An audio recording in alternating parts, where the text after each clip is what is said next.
just poked myself in the eye. Don't talk with your hands, guys. It's being part Italian.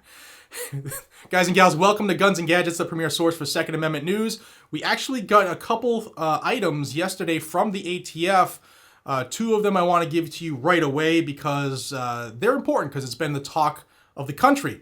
And I think we all need to know this information, especially if we're going to focus towards the end goal. Before I jump into that, I want to thank the sponsor of today's video, and that's Lear Capital. Last year was a terrible year for investors, and predictions are that 2023 will be even worse with the upcoming recession. But what did have a really impressive year this past year was gold investments. And 2023 is looking even better as some experts predict gold will be up 100% to $4,000 an ounce. If you're interested in investing in gold, I suggest you call my friends at Lear Capital. The team at Lear will provide helpful information about purchasing gold or converting part of your IRA or your 401k into a gold IRA. Not only are they the best around with over 25 years in business and thousands of 5-star reviews, but they also have a 24-hour risk-free guarantee where you can review your investment for 24 hours before committing to it. You can learn more at leargg.com or call 1-800-260-5075. Not only will Lear Capital give you your gold and silver investment guides, but you'll also get up to $15,000 in free bonus metals with the qualified purchase. So check them out again, leargg.com, 1-800-260-5075. Thanks to Lear Capital for sponsoring this video. All right, the first one is we now know from the ATF, from their own words, when the pistol brace final rule will actually drop into the Federal Register. This is important because I've gotten a ton of people asking, why hasn't Group XYZ launched a lawsuit yet? Why isn't nobody doing anything yet? Well, that's because until it's published in the Federal Register, it's not a thing yet. It's sort of like, legislators talking about a law, and people want to sue because they're talking about it. It actually has to be published, become a law before we can take action. This has to be published in the Federal Register before it's actually a thing. So, on screen, and this is from Eric Longnecker, the Deputy Chief of the ATF's Public Affairs Division. He said yesterday, the publication date for the final rule in the Federal Register is currently planned for January 31st of 2023.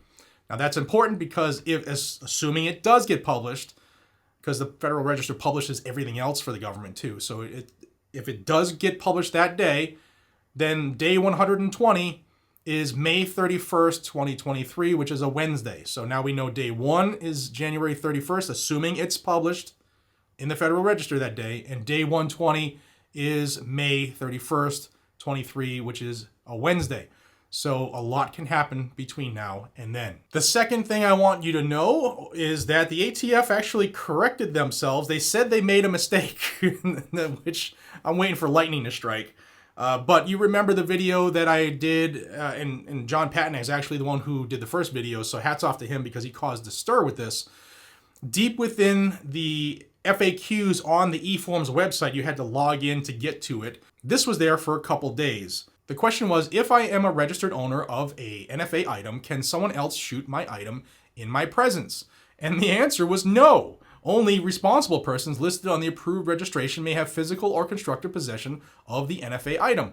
Now, everybody who knows anything about the NFA, from FFLs to owners of NFA items, knows this was absolutely wrong. And we were thinking that the ATF made another rule change just like that without going through the process. And people were putting pressure on a lot of sources. People actually made noise, which was good because the ATF actually responded. ATF put this out. The Q&A currently listed on the eForms account is incorrect.